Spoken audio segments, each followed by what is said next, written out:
Hello everyone, this is Patrick Giguere and welcome to my Cosmic Alchemist Astrology YouTube channel. So today I'm going to talk about the April 8th, 2024 solar eclipse. So this is one of these great American eclipses. This eclipse actually as far back as I want to say the 1960s and 70s. Scientists were writing articles about this eclipse, calling it the Great American Eclipse, and how it was going to be one of the longest visible in the United States in a very long time, and that it was just going to be kind of a very important date. So this is a very important eclipse, and I'm going to be as brief as possible, and I want to talk about this, and I want to talk about what it means for all of us. So if you don't have the time to stick around and listen to me ramble, because God knows how long this is going to take me. But the long and short of this eclipse, not just information, but different sorts of revelations and disclosures and big information bombs are coming. This eclipse, sidereally, and like I say in all my videos, but if you're not familiar with me, I read primarily sidereal astrology. Sidereal astrology is the visible sky zodiac. Mainstream Western astrology, which is called tropical astrology, perfectly valid zodiac, but it's theoretical. It's completely disconnected from the visible sky. So with the mainstream astrology, the planets are not in the signs and degrees in the sky, so it's completely different. So I like the visible sky zodiac. The zodiac I use, the planets are actually visibly in those signs, in those constellations at those degrees.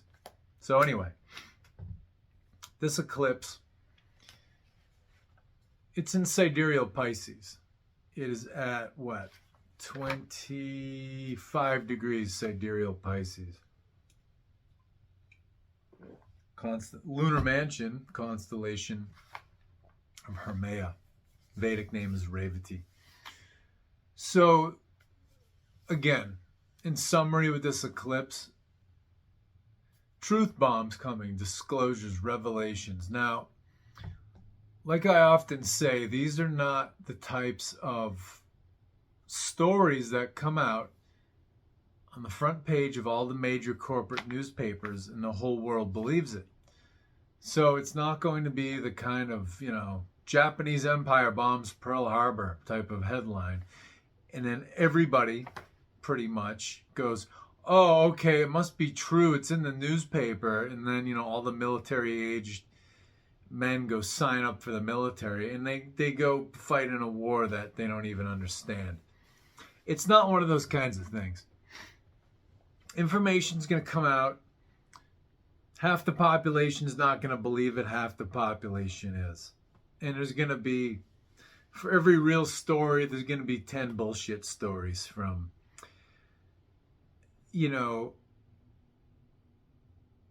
trolls and psyops, intelligence community psyops, and just like off the rails truthers, that just talk about crazy shit. So, born again truther, alt media types. So there's going to be a lot of bullshit to wade through, but there's going to be a lot of genuine information coming out. This information is very gradually, little by little, it's a threat to the establishment. So when I talk about the establishment, I'm not talking about political parties. They're just puppets. I'm talking about the corporate sponsors of all politicians, all political parties, the corporate sponsors of all media outlets, corporate sponsors of all governments. That's what I'm talking about, the establishment. So this information will pose a threat.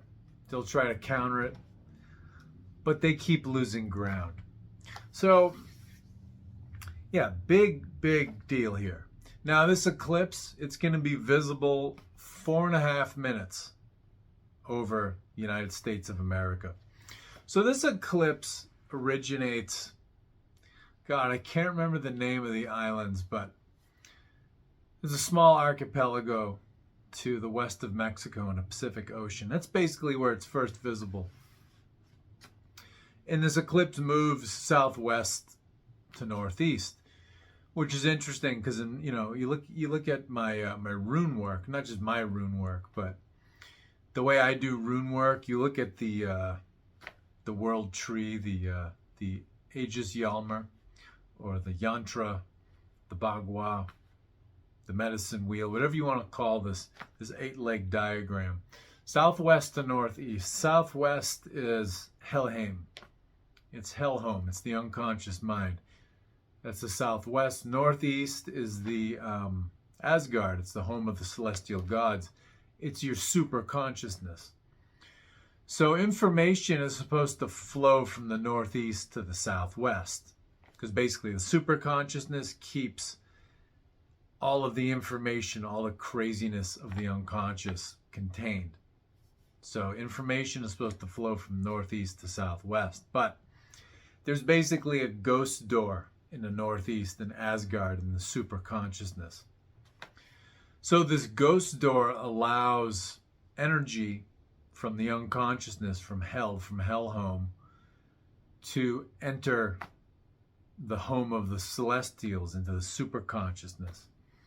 And this happens when, the gods, whether we're talking about the celestial gods or, our own super consciousness, when they get too self-righteous and too rigid and they think they can just control everything, then basically a breakdown happens. So I'm sure you can all agree the people running the world, the establishment, they think they're gods, and even their little playthings like Bill Gates and the Rothschilds, and, they think they're gods.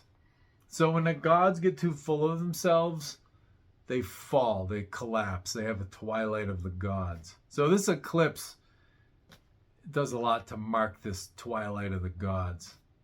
If we sort of humorously, figuratively call the establishment the gods. And this is an energy of religious fundamentalism. But the establishment these days, they're not traditional religious fundamentalists. They're not Christians, Jews, Muslims. They're basically, they worship money, they worship materiality. There's this whole climate cult, some of them are in it, some are not. There's a eugenics cult, people like Bill Gates, Prince Philip, who wanted to reincarnate as a deadly virus that would thin the population. Yeah, these people have this eugenics cult. Well, it's like eugenics and climate cult. They're one and the same. They use climate change and ecology as a cover for their eugenicism. So, yeah, they've become very fundamentalist, and they're slowly and surely falling apart. So, and as I mentioned, this eclipse will be visible for 4.5 minutes. This is a long eclipse. Most eclipses are just a matter of seconds. So the traditional formula for eclipses, if you want to know how long the eclipse is going to affect the human world, human societies, human consciousness, the formula is for every minute that the eclipse is visible, its effects are felt for that many years. So a 4.5 minute eclipse is felt for 4.5 years. Usually what we say about eclipses is that because they happen every 6 months, we usually say, well, the effects of the eclipse will be noticeable for 6 months until the next eclipse. But this is a special one. So 4.5 years, that brings us almost into 2029, towards the end of 2028. This, I think, is going to be a period of collapse and renaissance all at the same time. So it's basically the establishment collapsing, and it's a renaissance for humanity. So, and for freedom, real freedom. So very cool. Now, there's a lot of doom around this eclipse. You've got again a lot of born agains, born again truther types. They're saying it's going to be a rapture, and it's like, yeah, I wish those people would get raptured so they could go to the biblical Disneyland or the Jesus Disneyland, and the rest of us could get on with rebuilding the world. But it's not that easy.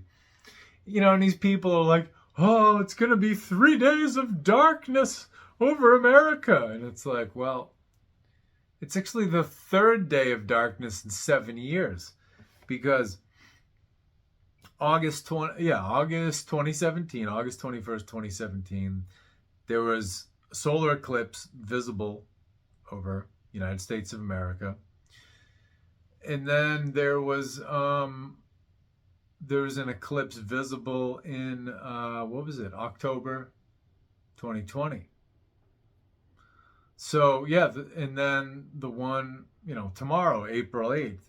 So, yeah, on 3 days, within the space of 7 years, the sun darkened on 3 different days. So, here's the 3 days of darkness for the hardcore, born again, truther crowd. So, yeah, so these people think all this crazy shit's going to happen. And it's like, no, the world's still going to be here on April 9th. I can pretty much guarantee that. But, with small changes, we'll be in a window when the collapse of the establishment is going to accelerate and more genuine information is going to get out there. I don't know if a lot of people know this, but in 2014, during the Obama second term, the laws that were implemented after World War II during the 1940s, the laws that were implemented during the 1940s that made it illegal for the government, for news agencies to create and disseminate propaganda within the United States of America. Those laws basically expired and were never renewed. So we've been in a time of intense propaganda since 2014. This is when wokeism really came onto the scene. So that's going to keep eroding. So, this is very positive. So there's a lot of doom around this eclipse, but I've been feeling really good about this. I don't think there's anything to be afraid of. There will be pain in the ass, challenging times compared to what we're used to. But yeah, it's not the end of the world here. But yeah, you can expect a lot of information, a lot of just off the wall shit. Again, because this is Pisces. Pisces deals with secrets, with deep secrets, with the deep unconscious emotions. Pisces deals with the side of the world that is hidden. Pisces deals with the spirit worlds, deals with other dimensions. It deals with things outside of this world. And especially things outside of the visible world, So the visible world being the world most people live in. You go to work, you go shopping, you take care of your kids, you watch the news. Things that are not visible to people who live in that world and live that life. So, so Pisces is deeply spiritual. So there are definitely spiritual forces that are acting on our behalf and helping us when we ask for their help.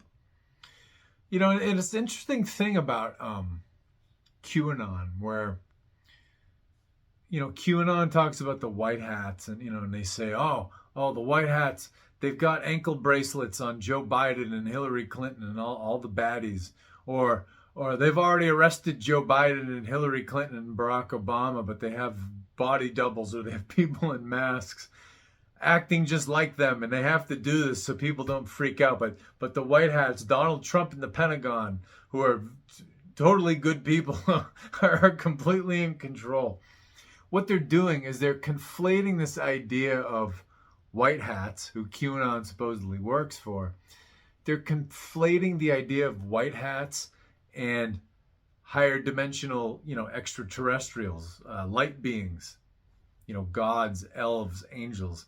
They're conflating those two things.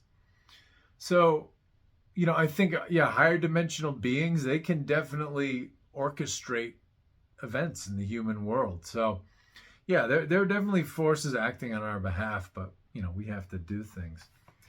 Now, an interesting thing, too, about Pisces is that Pisces is the fourth house for the United States of America. So using the Kelleher chart, which has the birth date for the United States of America, July 4th, 1776, approximately 6:30 p.m. in Philadelphia, Pennsylvania. Using that chart, the United States of America is a Sagittarius ascendant, puts Pisces in the fourth house. So what's the fourth house? The fourth house is your home, and it's your homeland. So, yeah, it's interesting. We're going to get crazy information about what this country has been up to, or what the civil servants and the bureaucrats, the deep state recruits heavily amongst those classes, because they're not elected. They're not elected, talking heads and, puppets and show ponies. Those are the people who really rule the country. It's the civil servants and the bureaucrats.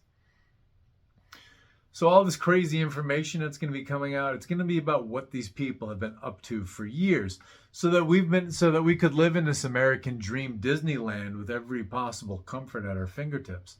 For us to live that way, a lot of hidden wars all around the world have had to go on. There have been all kinds of coups taking place in order to keep the U.S. dollar and the U.S. economy in first place worldwide. Well, all that's going away now, and we're going to find out about this. So, as food's gotten more expensive, as the cost of living's gone up, it's because our economy it's slipping out of number one, and the world doesn't have to use the U.S. dollar to trade anymore. So, as all that falls apart, we're going to learn more and more about what kept us living in the standard of living that we've been in for the last, 75 years. So, and I think more information about this whole, like what's been really going on with the space programs and, the aerospace and, all these so-called UFO craft that are made by companies like Lockheed and Grumman and McDonnell Douglas and General Electric. More information about human trafficking and about how, and drug dealing, and about how legitimate, public companies also invest in illegitimate business. So, a lot of crazy shit coming out here. So this eclipse, again, it's in Pisces. It's in the lunar mansion of Hermea. Hermea is a female. It's the female version of the name Hermes. Hermes is the Greek equivalent of Mercury. So the Roman god Mercury is the same as the Greek Hermes. Mercury is the personal agent and the herald of Jupiter, aka Zeus, the king of the gods. So we're going to get a message. Big messages coming out.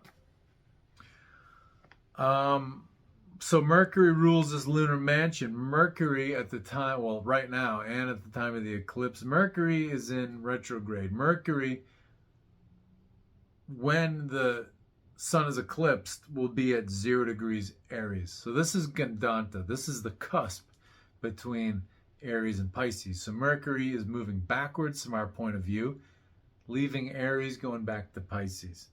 So Gandanta is when you get these cusps between water and fire signs. So Pisces is the water, Aries is the fire. And Mercury is going, after crossing from the water to fire a few days ago, it's going back from the fire to the water. So these cusp points, these Gandanta, so last 2 degrees of the water sign, first 2 degrees of the fire. The water of the water sign is basically turns to steam from the fire. So this is where emotions expand and they get volatile. So, and people get unpredictable. And then Mercury is our intellect and our communicative function. So Mercury being Gandanta, being in this real pressure point between the water and the fire sign, and being retrograde, this can make people very critical, and this can make people really want to investigate things. So as far as the truth bombs and the revelations and the disclosures, this is the perfect Mercury to be happening during this eclipse, because again, Mercury is the intellect, it's the investigative ability, it's our ability to communicate. So people are going to be in a mood to go back and investigate things and, find out what the real deal is, find genuine information. Because Pisces is all the secrets, all the deep information. So Mercury went from sidereal Aries. Aries it's initiative. It's taking action, it's thinking, but it's also superficial because it's the first sign. It's like the birth or rebirth of the zodiac. So Mercury is going from the very superficial Aries to the very deep Pisces. So it's like, and Mercury retrogrades are all about going back and reviewing things that happened in the past so we can get a better understanding of what happened. And so we can finally learn our lessons sort of once and for all. So yeah, Mercury is going to be a hell of an investigator here. And people are going to want to investigate, and they're going to investigate, and some people are going to whistle blow, and information is going to come out. And some people are going to laugh that it's tinfoil hat, but it's going to convince other people who've been on the fence that, many of these conspiracies are real. While many are bullshit, many are very real. So yeah, this is very interesting here. Very investigative Mercury. So this Hermea, this lunar mansion where the solar eclipse takes place, deals with deals with creativity, deals with abundance through proper nourishment. So we're going to find out about, one, where's our nourishment been coming from? What has had to happen? What nefarious shit has had to happen to keep our standard of living up? And then we're going to find out too about, how the establishment has been getting us to withhold nourishment from ourselves collectively and individually. Because, the establishment hates innovation that they cannot control, and they've certainly been hindering that. They've been withholding the nourishment. Now, another thing about this eclipse too is I think this is going, and I've been calling this the Pfizer Eclipse, because the eclipse path of this April 8th, 2024 eclipse, not only does it intersect the path of the October 14th, I think, 2023 eclipse, previous eclipse, those eclipses intersect over Dallas, Texas. Dallas is it's where JFK was assassinated. So it's like we may, in time, in the next 4.5 years, learn more about that. So not only does this eclipse intersect the path of that October 23 eclipse over Dallas, Texas, but it intersects the path of the August 21st, 2017 eclipse over Chesterfield, Missouri. Chesterfield, Missouri, this is the plant that produced, the Pfizer plant that produced the Jabberwockies, the needlecraft that were made available to the public at the end of 2020. And it's interesting because in 2017, Pfizer actually broke ground and built this facility. It was an R&D facility, research and development, and it's a giant laboratory. So, yeah, very interesting. So, yeah, on one hand, it's like the Pfizer eclipse because, it's like X marks the spot. And there's a whole thing too where, that 2017 eclipse, it It was visible in what? I think it was like 7 out of the 37 Salem towns named Salem in the United States. So, Salem was the original name of Jerusalem. So it's a biblical name. And then this April 2024 eclipse, I think it's visible in like 2 of the 8 Ninevehs, towns named Nineveh in the United States. So Nineveh was the capital of Assyria, and Assyria, in the Bible, it shit stomped Israel. They didn't destroy the temple, but they kind of sacked Jerusalem. So yeah, I think this, I'm getting tongue-tied. So where I'm going with this, these eclipses aren't telling us that, Christianity is like the only true religion. The divine uses auguries and omens to communicate with us. So because, Judeo-Islamo-Christianity has been the prevailing culture in North America for the past 250 years, we're being given a symbolic message. So we're basically given, it's like the message, the empire is coming down. It's like Assyria is like toppling Salem, toppling Jerusalem. So yeah, very interesting pattern of eclipses here. Now another interesting thing too, the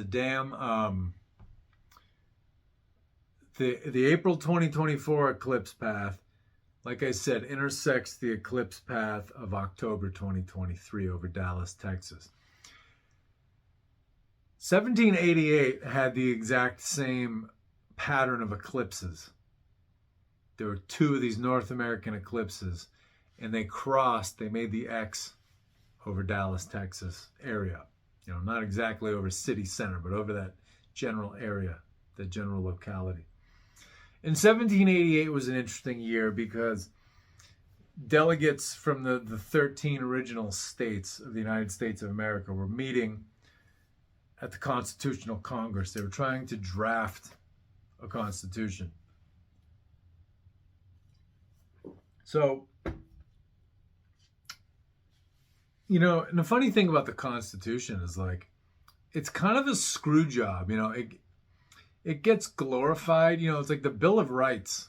That is the good, beneficial part of the Constitution. But when you look in a legal dictionary, a constitution is a bankruptcy charter. So if a corporation, and countries are corporations, for just sort of legal simplicity, it's like they kind of have to be, you incorporate, at least in the way we do things, now. So when a corporation goes bankrupt and a creditor will not dissolve a debt, will not forgive a debt, the creditor requires, through the court, requires the debtor, the corporation which is in debt, to draft a bankruptcy charter, a constitution, which stipulates how the debt will be paid back. So that's what the Constitution was. Basically, the United States borrowed a shitload of money. It was like millions of silver lira from the Kingdom of France. The Kingdom of France was going bankrupt, so they sold that debt. And it was eventually bought by the Rothschild banking empire, who also owned the Bank of England at the time. So basically, the parent company of the Bank of England, which controlled the British Empire, acquired the United States' war debt. And so what they did was they called in the note and they said, you got to pay us all up front, knowing that the United States of America, the Continental Congress, could not pay that debt. So they said, well, we can't pay. And they said, yeah, well, we know. You're going to have to draft us a constitution to figure out how you're going to pay us back. And you're going to have to tell us how this government operates so you don't pull a fast one on us. And you'll have to create a Bank of the United States, a central bank. So the United States had to create this constitution. Now, none of the the signers of the Declaration of Independence wanted to sign this Constitution. They thought it was a complete screw job. And the delegates who eventually did sign it, so it could be ratified, they said, we're not going to sign this piece of crap without an insurance policy to protect our freedom, and the freedom of the independence of this country and of the people. So what they did was they drafted 10 amendments to this bankruptcy charter, this Constitution, which we now call the Bill of Rights. So 10 amendments, 10 addendums, 10 changes, modifications, I should say, to the document to protect freedom. So that's how the Constitution came into being. So the Constitution of the United States of America came into being in 1789, when all the states signed this Constitution. And then in 1791, the Bank of the United States was opened. And then the charter expired in 1811. So again, this Rothschild banking empire, which, still owned, but still owns the Bank of England, owned and controlled the British Empire. They said, you better renew that bank charter or we're going to get the British Empire to invade you. And they didn't renew it. And so 1812, the British Empire invaded the United States and we fought our Second War of Independence. So pretty interesting. And, the Star-Spangled Banner was a poem written by Francis Scott Key, who observed the Battle of Baltimore. The British wanted to occupy Baltimore, but there was a fort named Fort McHenry protecting the harbor. And he witnessed the British fleet bombarding that fort, and the fort never surrendered to the British. So it's interesting that, right after the lunar eclipse 2 weeks ago, what was that? March the 25th, you had that bridge collapse in Baltimore. So that was an omen or an augury saying, okay, we're fighting our third war of independence. And then another point of contact with 1812 is that during this lunar eclipse tomorrow on April 8th, 2024, in the area of total darkness, if you have the right optical gear and you can look at the sun, the comet 12P Pons, oh Christ, I can never remember this name. Where is it in my notes? Pons-Brooks, 12P Pons-Brooks comet, which people call the Devil's Comet, will be visible. And then it'll be conjunct the eclipse. Then on the 21st, it'll be conjunct the Uranus-Jupiter conjunction. So pretty heavy duty. And it'll be at the closest point to the Earth in its 70-year orbit. So pretty wild. So yeah, and that's another thing with like the born-again truther crowd, is like they're freaking out about this Devil's Comet. And it's like, yeah, some people say it looks like, a devil's head with horns because it has these two tails. It's one of these, it's a cryovolcanic comet. So when it comes near a heat source like the sun, it starts erupting. When it comes to interpreting comets, what you want for a good omen, for a beneficial omen, or I should say, when you want an omen that's beneficial for the establishment, for government, religion, the corporate powers that own them, they want a comet with a nice long regular tail. That means that the status quo will not be upset. When you get comets with two or more tails and they're kind of messy looking like this one, it means that the establishment is going to have hard times. And they can cause trouble for us, but it really means the establishment is in trouble. So yeah, it's pretty wild that this eclipse is conjunct with that comet. So yeah, there's a lot in this. Oh, and then the other thing too, there was let me see here, I don't want to fuck this up. Okay, now there was an eclipse, so in between this August 2017 eclipse, which was visible over America, and then this April 2024, which intersected again Chesterfield, Missouri, which was the Jabberwocky Ranch. In the middle of those two eclipses was an eclipse on December the 14th, 2020, solar eclipse. That was 29 degrees Scorpio. It was a Gandanta eclipse. So Scorpio is a water sign, and then the next sign, Sagittarius, is a fire sign. So it was one of these, very, very intense eclipse. That eclipse was, I didn't count these days, but I have it on good authority from a guy who actually counts the days. If you've ever been to the Archaics channel, Jason Brashears, he's got some good information. I don't agree with everything, but he's got some really good research. So anyway, that December 14th, 2020 eclipse was exactly 1,211 days after the August 2017 eclipse, and exactly 1,211 days prior to this April 8th, 2024 eclipse. So right smack in the middle. It's pretty wild. 1,211 days. Now on that day, December 14th, 2020, on that day, the Electoral College elected Joe Biden, the President of the United States of America, declared him the victor of the November 2020 election. And on that very day, the Jabberwocky, the Needlecraft, was made public to the American people. So, pretty interesting. So this is one hell of an eclipse. Now, as far as some specifics, what time we got? I'm not doing too bad. Okay, about 35 minutes. Okay. What else do we have here?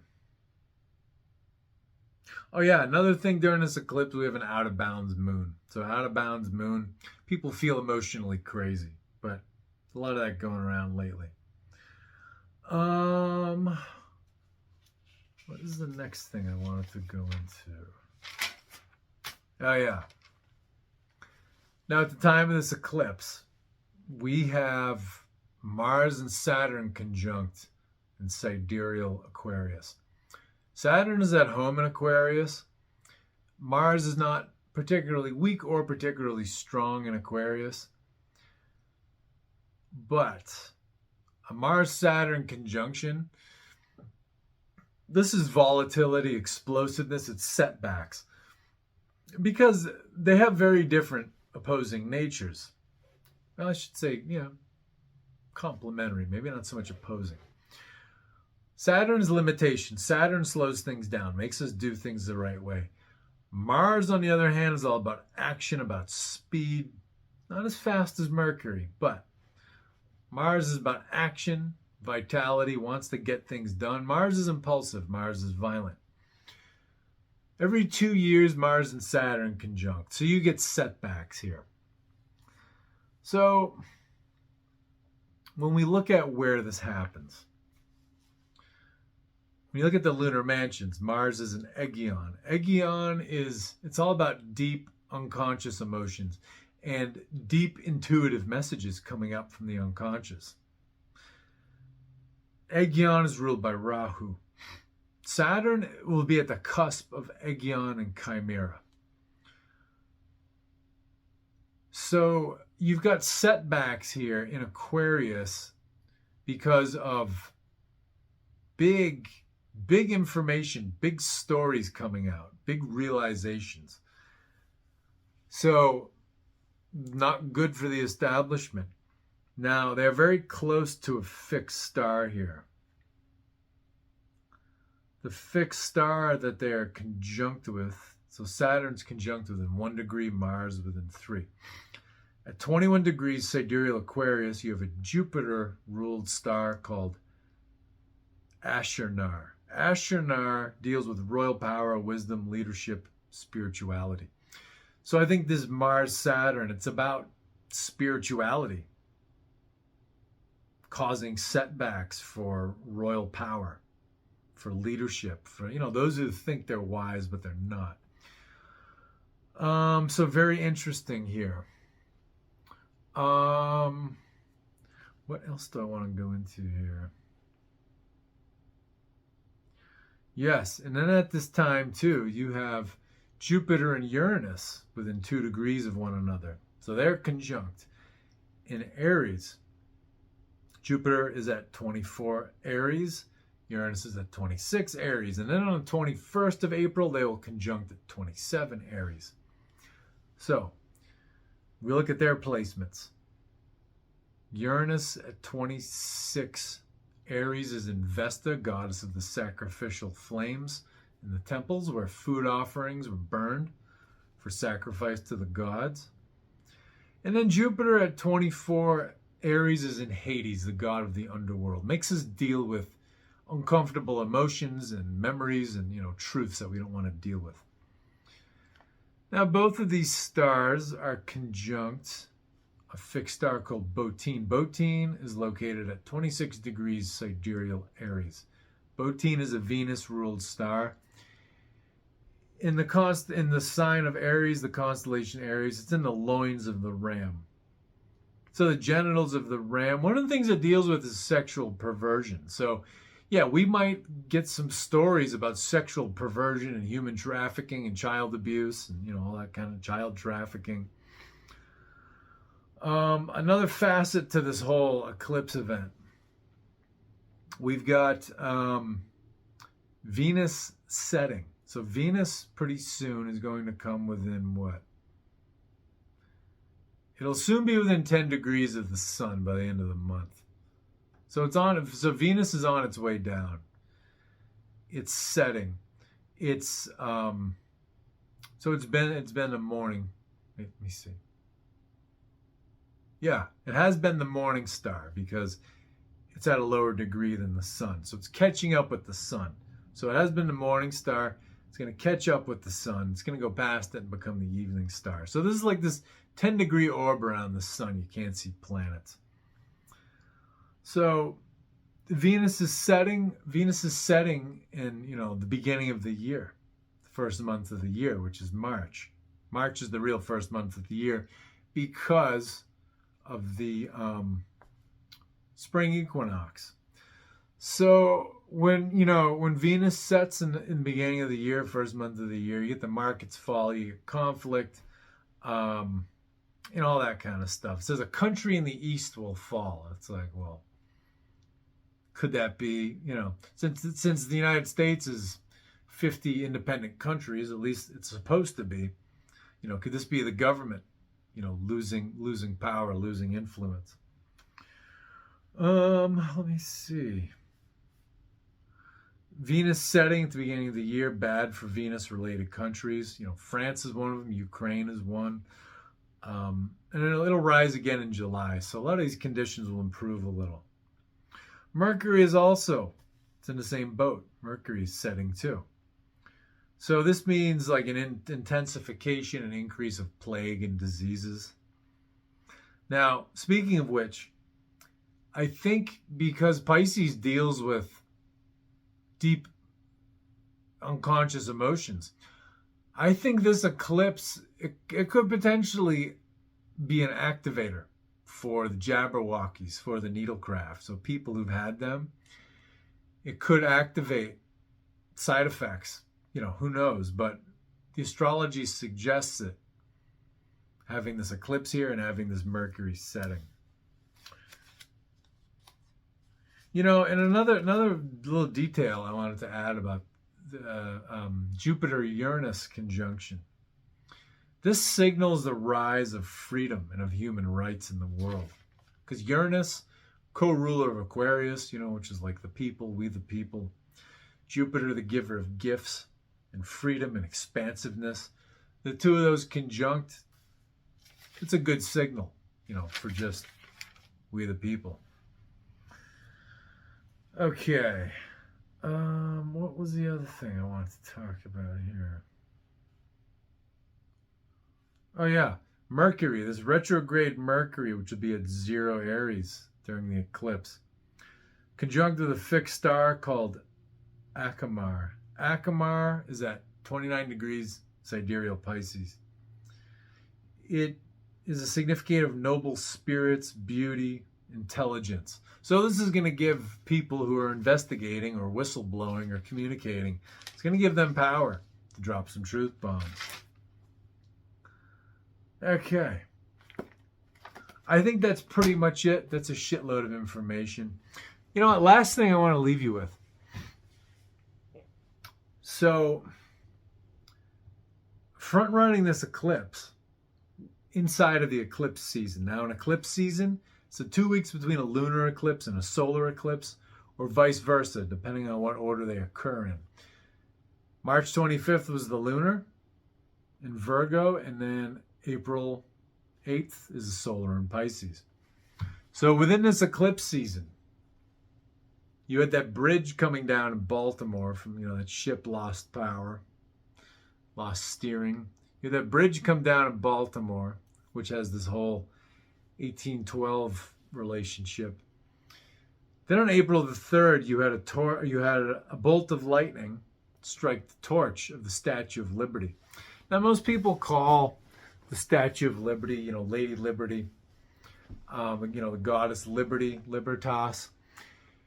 Really, what that statue is Lucifer. So Lucifer's not the devil. Lucifer is symbolic of intellectual brilliance, of mental brilliance, of emotional intelligence, of aha moments, of revelations, invention.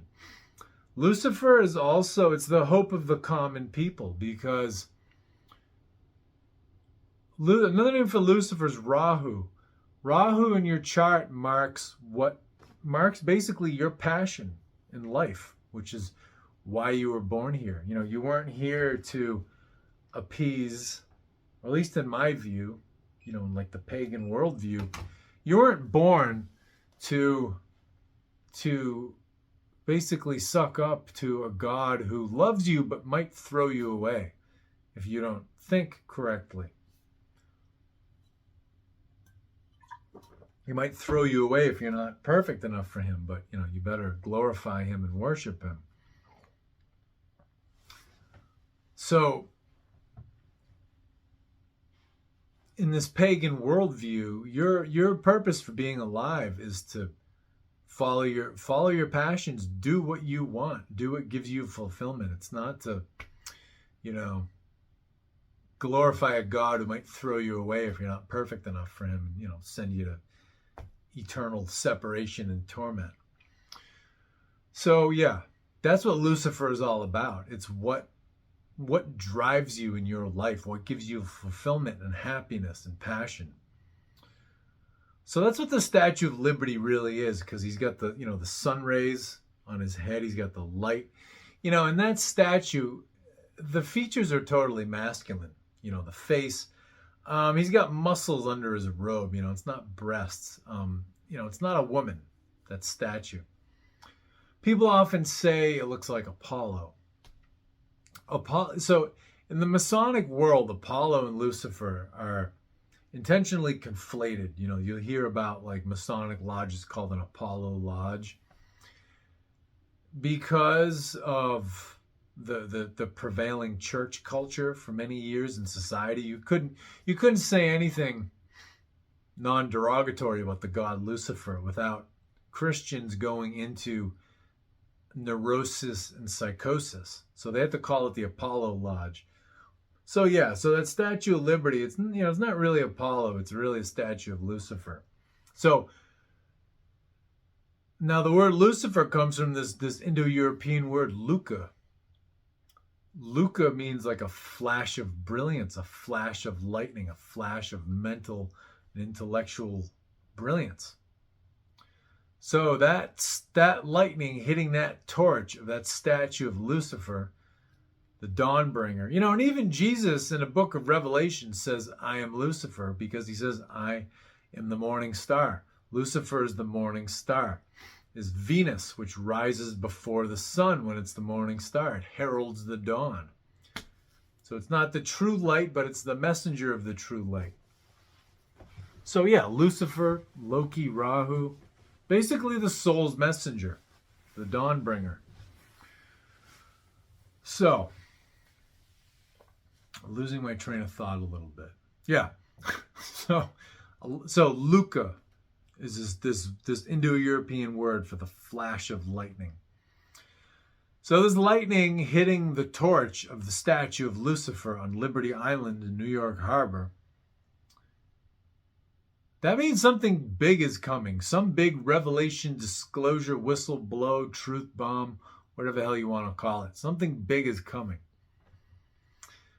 And then, 2 days after that, April 5th, there was a 4.0, or was it 4.9 or 5.0? I think it was a 5.0 magnitude earthquake was felt in New York City and New Jersey. I think Connecticut too, you know, that tri-state area where those three states come close together. I think it was felt as far away as Boston to the north and Baltimore, you know, to the south. And, you know, earthquakes in the Northeast are not all that uncommon. They happen pretty regularly. So this 5.0 earthquake was felt in New York City. Not just by sensors, but, you know, by people just living their lives. So the last time a 5.0 occurred in New York City was in 1884. So this is before the foundation of the Federal Reserve and, you know, all that stuff happened. Before we started the lost century. So the lost century was basically, you know, from the beginning of World War I until now. I think World War I was basically a way to slow down humanity's awakening and derail our evolution for about a century. So yeah, 1884, last time there was a 5.0 in New York City. So a lot of people are like, oh, the hand of God is going to open a fault line and New York City is going to fall into it on the eclipse. And it's like, no, not going to be that easy. New York City, the establishment, the banking establishment, the corporate establishment, New York City is losing power, but it's not going to fall into the earth, like the myth of Atlantis. But I think that earthquake in New York, it is an augury all the same. It's basically saying the status quo of, the American empire, which has, sort of been, kind of bullying the world, running the world since the end of World War II, since 1945. It's being shaken. That status quo is being threatened. So, and a lot of the nefarious shit in the United States is all run out of New York City. Even George Washington in his letters used to talk about that. So, the secret societies, the banks, and there's a hell of an overlap between secret societies and banks. All of that status quo is being challenged and shaken. So, the New York City, the lightning strike on the Statue of Liberty and the earthquake, big auguries, big omens for these changes and for the loss of the establishment's power. So I'll probably make a video, just about that. But I'm going to wrap this one up. Thanks for tuning in, and happy eclipse.